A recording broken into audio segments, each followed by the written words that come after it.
ایک تاجر تھا اور उसके पास अल्लाह ने उसे बहुत कुछ नवाजा था, बहुत मालो दौलत थी. उसकी शादी हुई तो उसने सोचा कि अपनी ज़ौजा की खिदमत के लिए मैं कोई गुलाम खरीद लेता हूँ, जाके अब पूरी फैमिली के खाने पकाने दीगर मामलात में वो काम करेगा. बाजार में गया, उसने देखा एक बड़ा अट्टा कट्टा गुलाम तो अवेलेबल है. तो बेचने वाले ने कहा कि इसमें एक प्रॉब्लम है, बड़ा सस्ता दे रहा था, नॉर्मल रेट से 50% कम में रेट में मिल रहा था. तो इसमें एक प्रॉब्लम है और वो प्रॉब्लम ये है कि ये साल में एक बार झूठ बोलता है. आज के दौर में तो सारे लोग झूठ बोलते हैं, मैं भी झूठ बोल रहा होता हूँ, तो ठीक है मेरा गुलाम साल में एक बार झूठ बोलेगा. उसने इसको परचेज कर लिया, घर पे लाया तो उसने बड़ी कमाल की खिदमत की, खाना पीना बहुत सारे मामलात में बड़ा शानदार उसका किरदार रहा. एक साल कंप्लीट हो गया और वो वक्त आ गया कि जब उसने झूठ बोलना था. तो उसने जाकर उसी जो मालकन थी उसको जाकर कहा कि आपको मालूम है कि आपका शौहर जो है वो आपसे आपको छोड़ने वाला है और दूसरी शादी करने वाला है, किसी और के चक्कर में है, और आपका घर तो टूटने वाला है.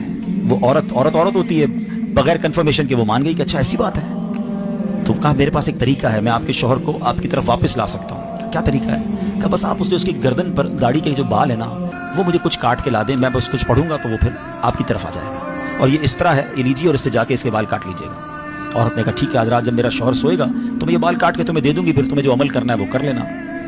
अब शौहर के पास गया, जाकर कहता है साहब एक बड़ी खबर लाया हूँ आपके लिए. क्या खबर है? कहा देखिए आपका नमक खाया है मगर मुझे पता चला है कि आपकी बीवी किसी और के साथ उसका चक्कर है और आज रात उसने आपको कत्ल करने का प्रोग्राम बनाया है. कहा ऐसा कैसे हो सकता है, हम बड़ी मोहब्बत से रहते हैं, बड़ा प्यार है हमारे अंदर. कहीं मैं आपको उस अंदर की खबर दे रहा हूँ, आप रात जागते रहिएगा, उसके हाथ में उस्तरा होगा और आज रात को आकर उसने आपकी गर्दन काट देनी है. कहा अच्छा ऐसी बात है, मैं रात जागूंगा. दोनों तरफ झूठ, दोनों तरफ प्लानिंग. और ऐसा ही हुआ कि रात को वो बीवी बेचारी इस तरह लेकर इसलिए गई कि उसकी गर्दन से कुछ बाल उतारने हैं. और जैसे ही वो शौहर के करीब जाकर उस तरह उसने करीब किया, शौहर ने जब देखा कि वाकई वो मेरे गर्दन के करीब इस तरह लेकर आई है, it means she wants to kill me, ये तो मुझे कत्ल करना चाहती है. उसने उस तरह लिया और अपनी बीवी की गर्दन काट दी. बीवी दुनिया से चली गई, शौहर जेल में चला गया. उस एक झूठे गुलाम ने, उस एक झूठे बंदे ने घर का घर बर्बाद कर दिया. ये एक वाकया जो बज़ाहिर तो किताबों में लिखा है मगर हम सब के लिए बहुत बड़ा लेसन है. हम झूठों को दोस्त बनाते हैं, हम झूठों की बातें सुनते हैं, हमें चुगली में बड़ा मजा आता है. हमें कोई बताए फलां ने ये किया तो हम यकीन कर लेते हैं. हमें कोई कंप्लेन आकर करे तो हम फौरन कहते हैं अच्छा और बताओ, मैं भी नहीं छोड़ूंगा, उसने मेरे बारे में ऐसी बात की है.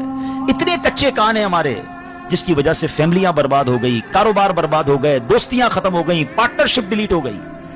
मगर हमारा हाल यह है कि हम ऐसे लोगों से ना अपने आप को दूर कर पा रहे हैं, ना खुद झूठ से बच पा रहे हैं.